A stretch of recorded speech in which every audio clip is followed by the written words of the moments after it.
2학기 연주쌤의 거꾸로 기술 과정 시작해 보겠습니다. 자, 오늘은 가족의 의미와 구조가 사회 변화에 따라서 어떻게 변화하는지 한번 보겠습니다. 학습 목표 보겠습니다. 자, 학습 목표. 우리가 사회가 변함에 따라서 가족의 의미도 변하기 시작했습니다. 그 의미의 변화에 대해서 공부할 거고요. 또 사회 변화에 따라서 가족의 구조도 변하기 시작했거든요. 그 두 가지 점에 대해서 공부해 보도록 하겠습니다. 자, 먼저 가족과 관련되어 있는 용어들을 좀 정리하고 갈게요. 용어들이 많기 때문에 그 용어들 하나씩 정리하고 내용에 들어가도록 하겠습니다. 자, 먼저 가족이라고 하는 거는 가족의 구성원 한 사람 한 사람에게 초점을 두고 있는 형태로 구조나 관계를 중심으로 어떤 집단을 표현할 때 가족이라고 표현합니다. 그러니까 우리 가족 또는 우리 가족은 몇 명입니다. 이렇게 얘기할 때 얘기하고요. 우리는 어떤 가족입니다. 라고 표현할 때도 이런 용어를 쓰겠죠. 자, 그 다음에 가정이라는 표현이죠. 우리 교과목과 관련된 기술 가정할 때 이 가정은 가족과 가장 가까운 뜻이면서 가족에 국한된 게 아니라 그 가족 안에서 그 가족들만의 생활, 그 다음에 그 가족을 둘러싼 환경까지 넓은 의미를 포함하고 있어서 우리 교과가 기술 가족 아니고 기술 가정이라고 하는 거죠. 그 가족들이 생활하는데 필요한 사항부터 그 가족을 둘러싸고 있는 환경, 그 가족들의 모든 것들까지를 다 포함한다고 생각하시면 돼요. 그래서 우리 교과가 가정이라는 거죠. 자, 그 다음에 식구라고 우리 표현하죠. 식구. 네.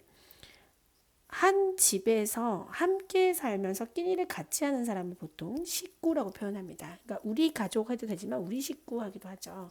네, 한 곳에서 하는 경우를 보통 얘기합니다. 그 다음에 세대가 있어요. 세대. 우리 세대라는 표현 쓰죠. 네, 주거, 그러니까 건물과 또 살아가는데 필요한 여러 가지 경제적인 거, 사회적인 거 모든 거를 생계라고 하는데 그거를 함께하는 집단을 네, 세대라고 하고요. 다른 말로 가구라고 표현하기도 합니다. 네, 그러니까 뭐 1세대 가족, 2세대 가족, 3세대 가족 이렇게 표현하고요. 뭐 1가구, 2가구 이렇게 표현하기도 합니다. 자, 방금 얘기했던 가구라는 표현을 볼게요. 1인 또는 2인 이상이 모여서 잠도 자고 같이 먹기도 하고 그 안에 필요한 것들을 같이 경제적인 것부터 모든 생활을 함께 하는 단위를 가구라고 표현합니다. 보통은 공간과 가게라는 격려적 협력만을 기준으로 얘기할 때 가구라는 표현을 씁니다. 네. 자, 이 용어들을 구분을 좀 지어놓고 이야기를 하는 게 좋겠죠. 자, 그러면 가족의 의미가 우리 사회가 변함에 따라서 어떻게 변하는지 보겠습니다. 과거에는 가족은 결혼 관계로 부부가 되면 그리고 그 부부가 자녀를 낳으면 구성되는 그러니까 말 그대로 혈연, 네, 피가 섞인 피를 나눈 뭐 DNA가 같은 뭐 이런 사람들만 가족이다라고 표현을 했습니다. 네.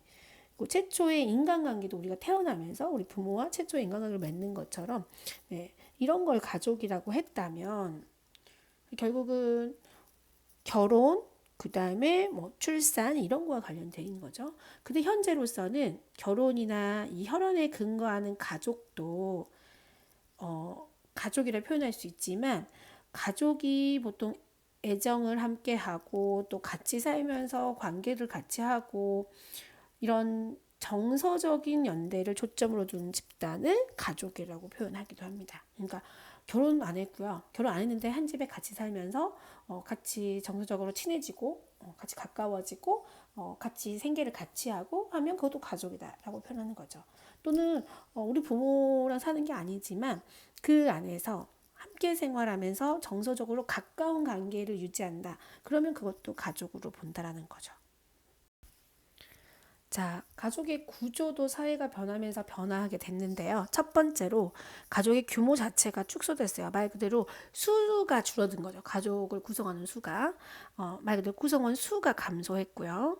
자, 과거에는 결혼한 부부, 그 자녀, 또 그 자녀의 자녀, 손자녀 모두 다 같이 살았어요. 그런데 도시화가 되고 산업화가 되면서 가족 모두가 보통 자기 농사를 짓고 이럴 때는 가족이 다 같이 모여 살아도 문제가 안 됐는데 도시에 가서 공장에서 일하고 직장에 나가고 여러 가지 직업들이 생기면서 사회로 빠져나가다 보니까 또 편의상 부부와 자녀로 이루어진 되게 축소된 형태의 가족들을 구성하기 시작을 했어요. 그리고 오늘날에는 방금 선생님이 설명한 거는 이제 핵가족화라고 해요. 그거를 핵심적인 가족인 여기서 말하는 핵가족이라는 거 하는 건 부부와 그 자녀로만 이루어진 가족. 여러분 보통 여러분의 가족 형태가 보통 이렇죠. 그러니까 핵가족화 형태가 늘어나고요. 그 다음에 요즘 자녀를 많이 출산하지 않고 있죠. 저출산이라고 하죠.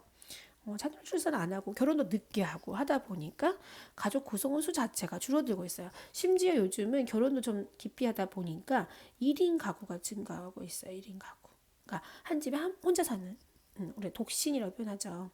독신 가구들이 늘기 시작을 했어요. 그래서 우리가 막 뭐 혼밥족, 뭐 혼놀족 뭐 이렇게 얘기하잖아요. 그러니까 혼자 하는 사람들이 늘면서 가족을 이루는 구성원 숫자 자체가 많이 줄어들고 있고요. 그 다음에 세대를 구성하는 것도 단순해졌어요. 과거의 세대는 우리 아까 세대할 때 1세대는 상식적으로 부부만을 얘기할 때 1세대라고 하고요. 2세대는 부부와 결혼 안 한 그 자녀로 이루어지는 걸 2세대라고 하고요. 3세대는